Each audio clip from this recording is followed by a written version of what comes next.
আমি হাতে খাতা নিয়ে কেন এত নেচে নেচে আসছি, আমার এই খুশির কারণটা কি? তো চলো ভিডিওটা প্রথম থেকে স্টার্ট করি।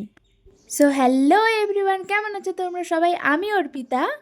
প্রত্যেক দিনের মতো আজকেও আমি কলেজে গেছিলাম। তো আজকে আমি কলেজে কি করলাম, তো ফার্স্টে আমাদের একটা ক্লাস ছিল, ক্লাসে স্যার কিছু নোটস লেখালো।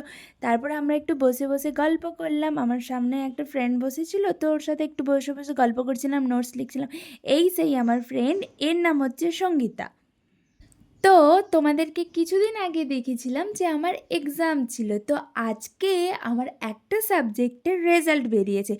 তো এটাই আমার খুশির কারণ। এই সাবজেক্টের নাম্বার এতটা ভালো আসবে সেটা আমি ভাবতে পারিনি।